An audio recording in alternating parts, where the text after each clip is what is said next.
Welcome to Sports Cards once again. You're seeing my face. Hope you're not scared of it. I've decided I'm going to start using my face at times because I was finding a lot of my videos are just having too much B-roll. So I thought I'd just talk to you guys in person. I'm still going to have my script behind me, so I'll try to look at you, but I'm going to occasionally look back there. And then otherwise, I'm going to try to keep bringing you this same quality content that I've been trying to bring you since I started this channel. So in this video, we're going to be looking at 5 of the most important things I've learned about the sports card market since I got back into it. When I was a kid collecting sports cards, for me, the fun was the beginning, the middle, the end of the hobby. It's all about fun. It's all that mattered. I loved opening packs. I loved trading cards with friends. I loved organizing my cards. I loved chasing down cool looking cards and inserts from my favorite players. I loved meandering through card shops and oohing and ahhing at all the cards I couldn't afford. I loved everything about the hobby. It was just a joy for me. But as an adult, when I got back into sports card collecting, I realized there's potentially a lot more to this hobby than just the fun elements that I enjoyed as a kid. I still enjoy those, but there's a certain shallowness to just fun for me in general now. Nowadays, I still love these fun things. I find myself enjoying the kind of more serious business side of the hobby as well. Things related to investing, things related to flipping, things that I really couldn't have cared less for as a kid. And now I enjoy those process. When I was a kid, I kind of expected, I had a paper route. My purpose of my paper route was to pay for basketball cards, and I didn't expect to make any money from that. I expected to spend money for it. As an adult, I'm not approaching it in the same way. I don't have the luxury to just kind of throw a bunch of money into something, a hobby, without some sort of return. It's just too expensive, especially nowadays. When I was a kid, I could spend $2 on a hoops pack or something. Nowadays, you have to spend so much money on anything. So I don't really have the luxury to just throw money away. So I kind of have to think about it from a business mindset a little bit more. And this is based on my learning through experience. Some of this I've heard other people say some of these things, but just through my own experience, these are things that I've learned and I think are valuable for me and that influence my own choices as I move forward. So I think they'd be valuable for some of you as well. Number 1, and these are in no particular order, but the number 1, and this is maybe I would say the most important actually. I said no particular order, but I think this is maybe the number 1 most important, is have a strategy or a game plan of some sort. Now, when I first re-entered the hobby, I budgeted myself a certain amount of money to get going, and then I just kind of got going. Now, when I reflect on what I did with that first batch of cash, it's kind of some hits and some misses. Some things did quite well, some things didn't go that well, but in general, everything was lacking aim, was lacking a specific kind of focus. I just was searching, and when I found a card I liked that was undervalued from a player I thought was undervalued, I'd go ahead and get it. But I didn't really think through strategically too much yet at that stage. And now when I reflect back, I can see it's pretty hit or miss. It's okay. I think overall I made more positive decisions than negative decisions, even when I was first getting going. But it was still not aimed. It was a little haphazard. Now when I make decisions, I have a strategy, a purpose. So I kind of, in my mind, I don't necessarily write down a set of criteria specifically, but in my mind, I have some criteria. There's still some of the things that I'll go for occasionally just for fun or for my personal collection. I'll buy a pack of cards every once in a while, but I don't buy that expecting any return on my investment. I buy that for the fun of it. If I get a return on an investment, all the better, but I don't expect that when I'm buying packs. So that's stuff I'll still do for the fun of it here and there. But when I'm thinking about it from a perspective of investor, trying to make a little bit of money from this, then I start to think more strategically. So the basic idea there is I'm approaching it with a strategy, not just haphazardly looking. I would suggest if there's nothing else to take away from the video, that's it. Reflect within yourself. What is your strategy? All right, number 2, do your own research.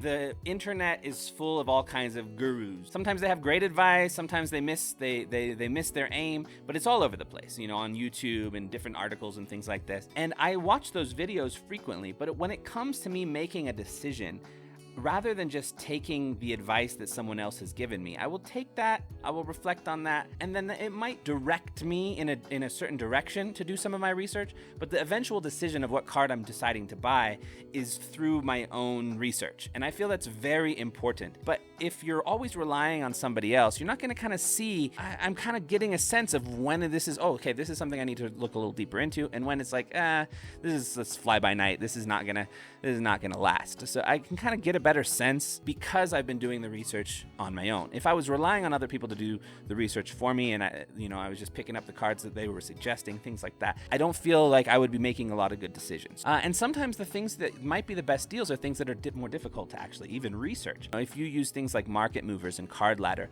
it's good for seeing momentum and movement in modern cards. But oftentimes the best deals are actually going to be vintage. And vintage you can't see currently from some of these platforms so easily. Do research, hidden research a little bit. Find what are some of the options. Try to get a gauge of what the trends are. You know, a lot of sports card value has to do with psychology. Like, what is in the mindset of collectors that makes them want to go a certain direction and start to move away from other directions. And if you can kind of have a sense of that within your own mind, like, you can start to analyze and get a better sense of where things may be going. And you're more likely to make good decisions if you have that sense in your mind. The key is do your own research. All right, the third piece of advice here. Don't think of sports card collecting in the same way you might think of something like fantasy sports. Or another way to say this is don't overinvest in the underdog, maybe you could say something like this.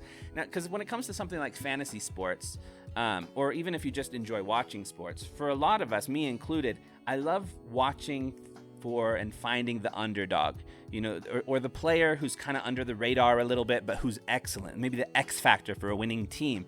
You know, somebody who's really important for their team. A Jaren Jackson Jr., a John Collins, a T.J. Warren, a Brandon Ingram. You know, I mean, his team's terrible, but you get the idea. So these players who are very important for a team, and if a team is going to win, they need these X factor players if they're going to be a good team. But those are not the kind of players that get the love in the hobby. They would get a lot of love in a fantasy sports team. You know, if I had John Collins on my fantasy sports team, great. I think he's a phenomenal player. I personally believe his cards are super undervalued, but I don't necessarily think they're ever going to really increase that much, despite the fact that I think they're undervalued. And that's because he kind of falls into that category in between either a potential breakout star and an established superstar. You could be an excellent player, a star level player, but it's not one of those two categories, and you might not get that much love in the hobby. So, so this is one of the things, at the first, when I was getting back to the hobby, I was using my knowledge of basketball in particular, since I have more knowledge in that sport than the other ones. And I was using my knowledge to make certain decisions about, like, this guy's cards are so cheap. Why are John Collins' cards so cheap? Why are Jaren Jackson Jr.'s cards so cheap? He's an excellent player. He's super important to his team. If his team's going to do well, he's going to be a big reason, even though, of course, John Collins has Trae Young and Jaren Jackson Jr. has John Morant, and Trae Young and John Morant are going to get that love in the hobby. But the next player, the second player on the team, most of the time won't. Occasionally, maybe they will if it's a Klay Thompson or something for the Golden State Warriors, or somebody who kind of transcends this kind of thing because they're just so important to the culture and to basketball at large. But by and large, I think these it's good to aim for either the young up and coming prospects who have a lot of potential, or kind of the proven superstars, even if that's not what you would do for a fantasy team. All right, the number 4 here. Don't buy the hype, but be hyper aware of the hype. Now, what do I mean by this? So at certain times, there's players in the hobby who get a surge of interest, and their cards suddenly take off, seemingly out of nowhere. Sometimes it's just due to, like, kind of almost like a mob mentality, where a handful of people or even influencers say, this is the guy. And so a bunch of people, like, load up on him and think his cards are going to take off. And then suddenly his value does take off. In the offseason this year, in the NBA offseason, I saw that happen to maybe last year as well. Then Nickeil Alexander-Walker, Talen Horton-Tucker, Kevin Porter Jr. a bit. Suddenly their cards started to take off just because so many people, there was a narrative among the collector community that these guys were going to jump out of there, and so there was hype behind their names.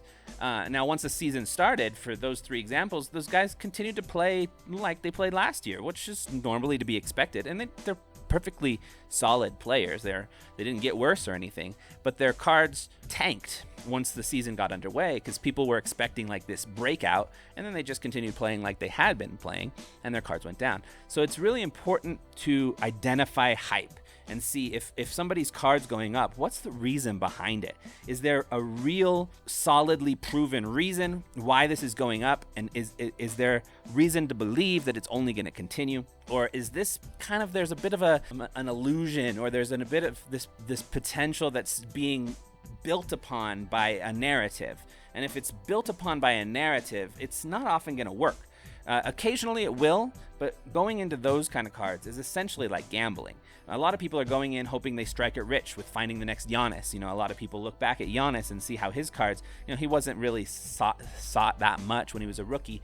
And a couple years later, boom, like he becomes one of the greatest players in the NBA, and his cards shoot up. So people are thinking, okay, we got to find this guy. We got to find this guy. Is it Sekou? Is it, who is it? But 99 times out of 100, that's going to be a losing bet. So I would suggest be hyper aware of the hype. Know what the hype is doing to things, but don't make your buying decisions in the midst of the hype. All right, and number 5, I think this is a really important one. Don't spend money that you can't spend in a healthy way. So what I mean by this is sometimes, for example, I might see a really good deal on a super expensive card. Maybe it's this LeBron James rookie or Kevin Durant kaboom or something, and it's a phenomenal deal. It's so much cheaper than the recent prices on eBay or something like that. If I don't have the money to spend in a way that doesn't create risk for my family, I will leave it alone. Even if I feel like I could make a lot of money from it, I don't want to risk that. Even if it's a great deal, I'm not doing it currently. That's why a lot of my cards are currently at the lower end. My vision is I have a certain amount of money, I'm investing it in a number of kind of lower end stuff that I think I can make a bit of money, and then kind of build up that capital, and then I have like a bankroll to work with. And my vision is a year from now, the kinds of cards I'm buying will probably not be the same as the kinds of cards I'm buying right now. Right now, I'm buying a lot of I'm buying a lot of these locally cards that I'm getting for $1 or $2 that I think I can resell for $5, things like that. In the future, that's not going to be what I'm going to be doing anymore. But my goal now is to take this $5,000 or so, build up a bit of an inventory, and then once I have a steady flow of money coming back in, so it's not just me buying, but I have a steady flow of money coming in, which takes a bit of time. So I know it's going to be some time before I start bringing back as much as I'm spending. So I'm slowing down on my spending until I start making more profit. And then once I make more profit and I can see, what's working, and I have a better sense, and my strategy is becoming more and more aimed, and I have a more and more knowledge behind my choices, not just perceived knowledge, but actual real living knowledge, then I can start making more and more decisions and kind of work my way up and eventually be more confident in buying some of these more expensive cards that aren't risky. Because if I've built up a bankroll and I invest in some $2,000 card, if the value goes down $1,000, it's terrible. It's unfortunate, but I've got to a point where it's okay. I would not make a decision to buy a card if suddenly its value went to zero, if it influenced my life in any kind of negative way. I wouldn't buy that card right now. Too risky. It becomes gambling, and it's not what I'm doing with this. I think maybe that could even be a 6th piece of advice here is don't treat sports card investment like gambling. If you do, and you can, and many people do, you're gonna lose. If you treat it like a business, not even like an investment, like a business, you think through strategically and you identify possibilities and you capture your learning and you use that learning to make your next decisions, then you're much more likely to be on a path that's going to be healthy.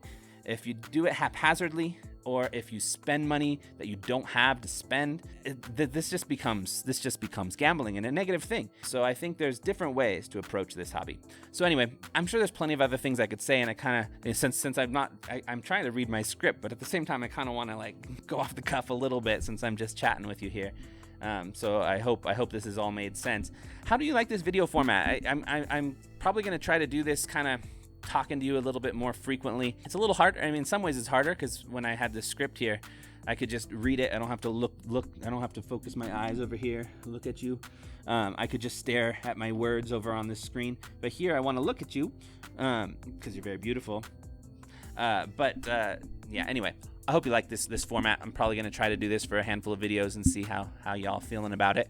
And I'll try to learn from it as well, because I don't even know as I'm doing this. I don't know if it seems like I'm looking at you, if I'm giving you eye contact. And I'd like to. Yeah, we're becoming friends. I'll talk to you later. Peace.